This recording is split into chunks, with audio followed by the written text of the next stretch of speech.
नमस्कार, मैं हूं पवन त्यागी।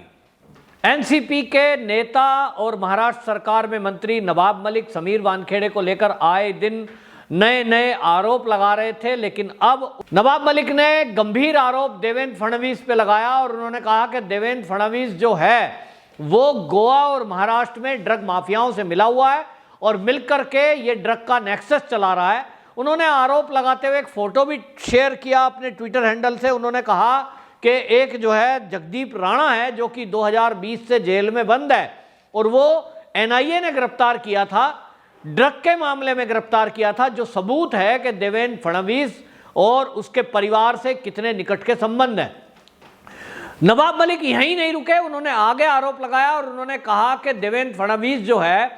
ये कई ऐसे काम कर रहा है कि ड्रग माफियाओं से मिलकर ये वसूली का काम चल रहा है यहाँ पर और पूरा नेक्सस चल रहा है। इसके लिए समीर वानखेड़े की भी पोस्टिंग ये देवेंद्र फडणवीस ने करवाई और इस सब में नवाब मलिक ने एक व्यक्ति का नाम लेते हुए देवेंद्र फडणवीस पर आरोप लगाया कि नीरज गुंडे नाम का एक व्यक्ति है, तो देवेंद्र फडणवीस बताएं कि उससे उनके क्या संबंध है। और ये व्यक्ति हमेशा देवेंद्र फडणवीस के पास आया जाया करता था, देवेंद्र फडणवीस भी इसके घर जाया करते थे और ये व्यक्ति वो है जो पूरी राजनीतिक दखल रखता है और इसी व्यक्ति ने समीर वानखेड़े का ट्रांसफर मुंबई करवाया है। और उन्होंने आरोप लगाया कि देवेंद्र फडणवीस और समीर वानखेड़े मिलकर ये मुंबई में नाजायज तरीके से लोगों को परेशान कर रहे हैं, उनको ड्रग के मामलों में गिरफ्तारी कर रहे हैं और ये अपने आप में एक धंधा चलाने का रैकेट है।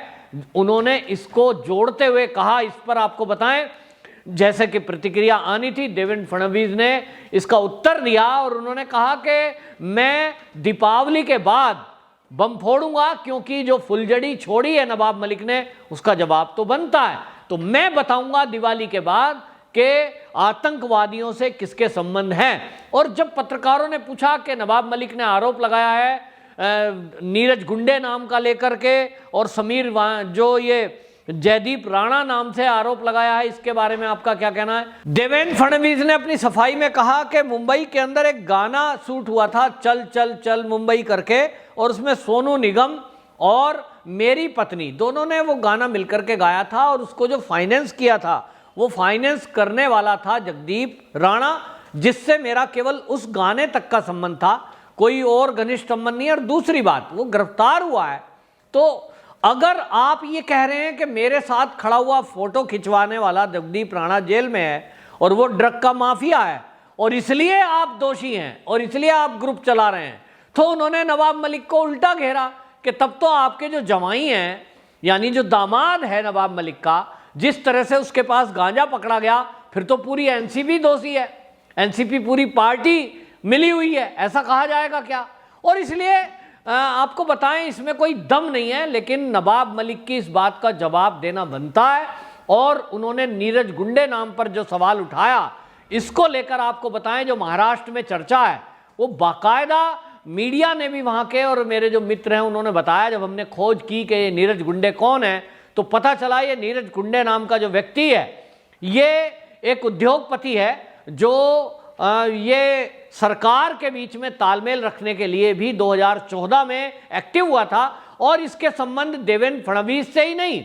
उद्धव ठाकरे से भी काफी निकट के संबंध है। ये जिस तरह से देवेंद्र फडणवीस के घर आता जाता है या आ जा सकता है, इसी तरह उद्धव ठाकरे और उद्धव ठाकरे के कई मंत्रियों के पास आना जाना है। ये जो नीरज गुंडे है, ये नीरज गुंडे ने 2014 में जब सरकार बनाने की कवायद चल रही थी, उस कवायद में शिवसेना और बीजेपी, इन दोनों के गठबंधन के लिए काफ़ी एक्टिव रोल निभाया था, दोनों के बीच मनमुटाव को ख़त्म करने के लिए और बैठकर बात करने के लिए नीरज गुंडा एक मध्यस्थता का काम कर रहा था। और ये सुब्रमण्यम स्वामी का भी निकट का व्यक्ति है, यानी एक ऐसा व्यक्ति है कि एक व्यापारी है जिसके संबंध लगभग सभी पार्टियों के नेताओं से है। और इसलिए ऐसे एक व्यक्ति को पार्टी जो दोनों पार्टियों से संबंध रखता हो, बीजेपी और शिवसेना के, उसको मध्यस्थता के लिए रखा गया था कि सरकार बनाने में सीटों के तालमेल को लेकर जो छोटा मोटा मनमुटाव है, मंत्री पद को लेकर जो चीजें हैं,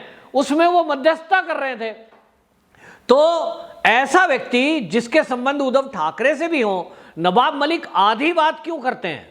कि देवेंद्र फडणवीस से संबंध है इस व्यक्ति के, इसने ट्रांसफर कराया, तो समीर वानखेड़े का ट्रांसफर कराया, अगर मान भी लो इसमें कोई सच्चाई है, तो समीर वानखेड़े को नवाब मलिक बार बार ये कहते हैं कि ये फर्जी रेड कर रहा है, ये जो है निर्दोष लोगों को फंसा रहा है, ये अपनी एक सेना बना रहा है। तो नवाब मलिक जरा ये बताएं, महाराष्ट्र में जितनी भी एनसीबी ने रेड की हैं, जितने भी लोगों को पकड़ा है, वो न्यायालय में प्रस्तुत किया है, और जब न्यायालय में प्रस्तुत किया है तो न्यायालय तय करता है कि जो भी पुलिस वाले लोग हैं या जो एनसीबी है, ये जिस लोग को पकड़ के लाई है, इनके खिलाफ लगाए गए आरोप सही हैं कि नहीं, प्रस्तुत किए गए प्रमाण जो हैं वो सही हैं कि नहीं, गवाह सही हैं कि नहीं। और अगर न्यायालय देखता है कि इसमें कहीं गड़बड़ी है तो व्यक्ति को छोड़ दिया जाता है। और आप ये न्यायपालिका पर सवाल उठा रहे हैं, इस तरह का सवाल उठाकर आप एनसीपी पर सवाल अगर उठा रहे हैं, समीर वानखेड़े को बार बार आप ये कह रहे हैं कि समीर वानखेड़े जो है ये तो जो है अनावश्यक रूप से और निर्दोष लोगों के ऊपर कार्रवाई हो रही है, तो आप ये कहना चाहते हैं कि आपके जो दामाद हैं वो भी निर्दोष हैं, उस रेड को भी आप खत्म बताओ। मतलब आप अपने दामाद को बचाने के लिए एक पूरी संवैधानिक संस्था के ऊपर सवाल उठा रहे हो। लेकिन सवाल तो ये है कि आज आपने नया नाम जोड़ा, उसमें आपके पास तथ्य हैं क्या? इतना बड़ा नाम जो पूर्व मुख्यमंत्री और बीजेपी का इतना बड़ा लीडर है देवेंद्र फडणवीस, आप उसके ऊपर अगर आरोप लगा रहे हो कि उसके ड्रग माफियाओं से संबंध है, तो नवाब मलिक जी आप समझते हैं इसका क्या मतलब है? इसका यह मतलब है कि आप एक पार्टी के मुख्यमंत्री कैंडिडेट और या मुख्यमंत्री रहा हुआ व्यक्ति, उसको आप अपराधी बता रहे हैं, उसको आप दोषी बता रहे हैं। और अगर आपकी बात मान भी लें कि 2020 से एक व्यक्ति बंद है जो देवेंद्र फडणवीस का दोस्त है, तो जयदीप राणा को 2020 में एनसीबी ने गिरफ्तार किया था, और एनसीबी अगर आपके कहे अनुसार कि देवेंद्र फडणवीस ने ट्रांसफर कराया था, समीर वानखेड़े उनके कहने से ही आया था और वो बीजेपी का ही आदमी है, तो अपने ही आदमी को कोई गिरफ्तार क्यों करेगा भाई? ये जरा बताएं नवाब मलिक। क्योंकि आपकी सरकार है और आप ही की सरकार में आप ही के मंत्री अनिल देशमुख हैं, जिनको आपने मंत्रालय से हटा दिया,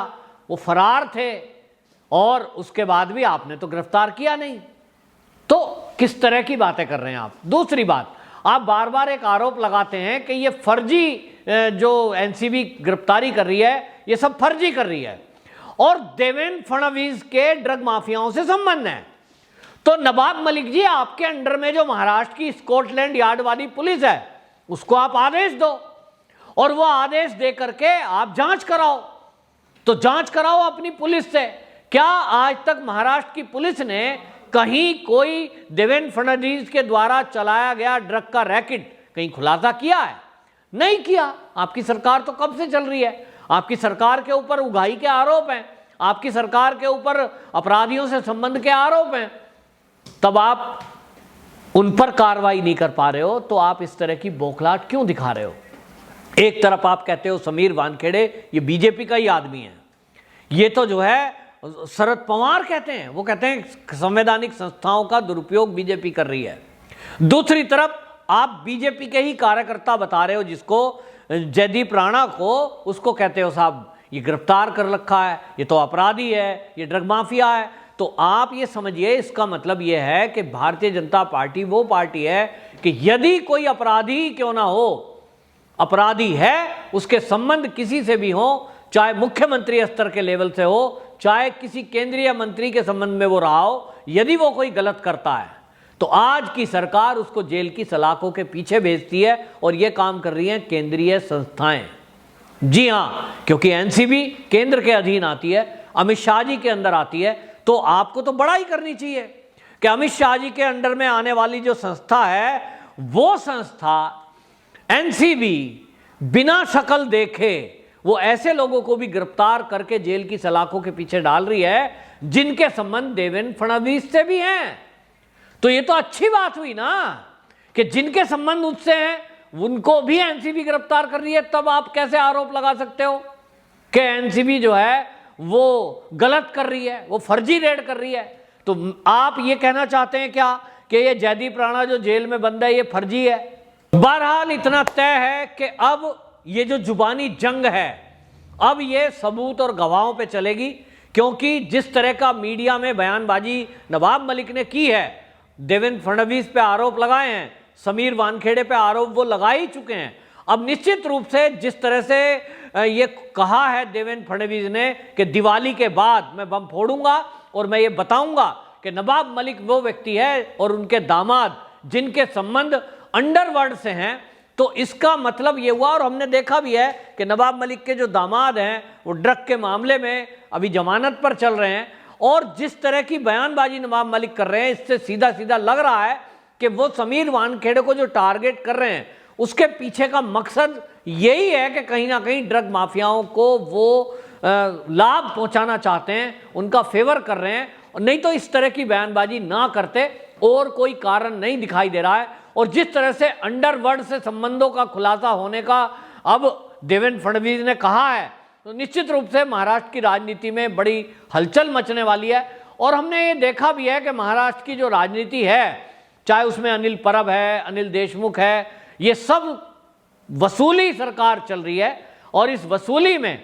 ये जिस तरह के आरोप प्रत्यारोप लगा रहे हैं ये खुद फंसे हुए हैं, क्योंकि इनकी सरकार में जितना आरोप लगाने वाले लोग हैं उसमें भारतीय जनता पार्टी के नेताओं ने कम आरोप लगाए, इनके खुद के लोगों ने आरोप ज़्यादा लगाए हैं। जिसमें कि आप देखिए परमवीर सिंह जो पूर्व कमिश्नर हैं उन्होंने ही आरोप लगाए थे अनिल परब पर, इसी तरह सचिन वजह है, दोनों जेल में है। और जो नवाब मलिक एक फोटो को शेयर करके देवेंद्र को घेर रहे हैं, पूर्व मुख्यमंत्री को, अगर इसी आधार पर यह तय होता है कि कौन दोषी है, तो फिर तो जो अनिल देशमुख है ये तो मंत्री थे भाई, और ये आज दोषी बताए जा रहे हैं, इनके ऊपर आरोप लगा हुआ है। और आरोपी अगर आप कह रहे हो कि पूर्व कमिश्नर परमवीर थे तो उनसे भी संबंध थे, सचिन वजह से भी संबंध थे। सचिन वजह तो बाकायदा शिवसेना का प्रवक्ता था, और आज की डेट में वो एक व्यापारी की हत्या में जेल में बंद है। तो क्या इस आधार पर यह कहा जा सकता है कि पूरी शिवसेना और इन लोगों के संबंध हैं?